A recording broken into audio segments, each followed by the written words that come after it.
America editor Lucia Newman was given exclusive access to Mapuche communities in southern Chile. She filed the first of 2 special reports. This vast landscape is just part of what many call Malhuapu, the land of the indigenous Mapuche, a rich, fertile region stretching south of the Biobío River for 400 kilometers. Today, it's part of Chile. But as these Mapuche flags indicate, some of the land is being reclaimed, increasingly by force. In the last 4 months, there have been nearly daily arson attacks on trains, trucks, and forestry companies that now own the lion's share of the land, but also against farms and homes owned by ordinary Chileans. And people on both sides of the conflict are being killed. Outside of a jail in Angol, Mapuche community leaders announce they'll fight by any means necessary for the release of those they call political prisoners of Chile, accused of carrying out attacks. We are being persecuted and imprisoned for demanding our land.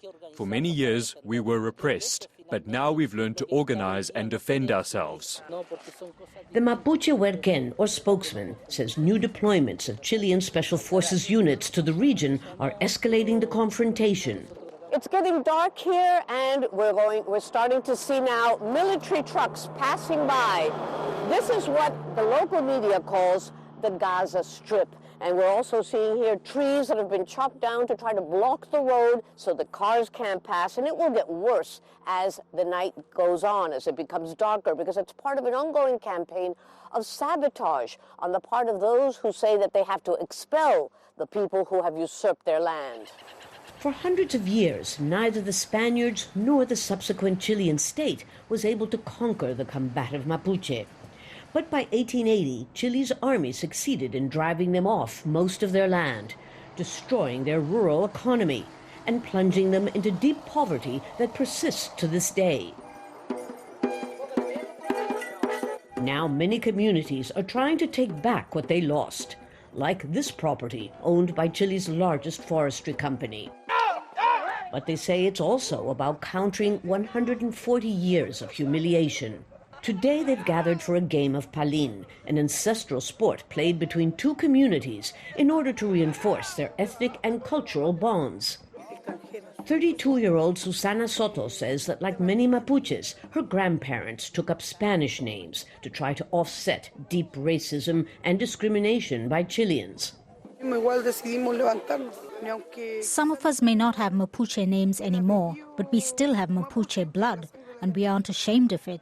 We are from a new generation that has the strength to rise up again.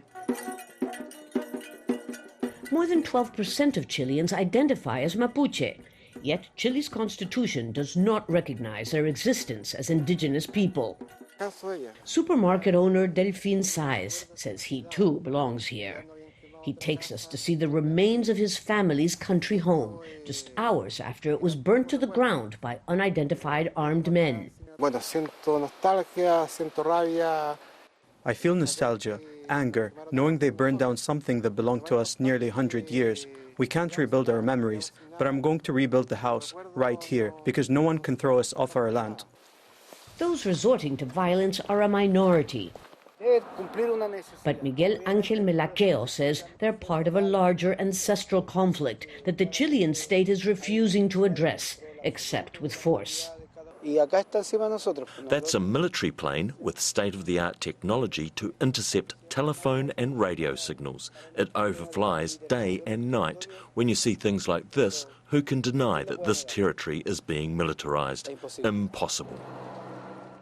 What's also become obvious is that there's no easy solution to a complex dispute to which most Chileans were oblivious, until now, that it's become impossible to ignore.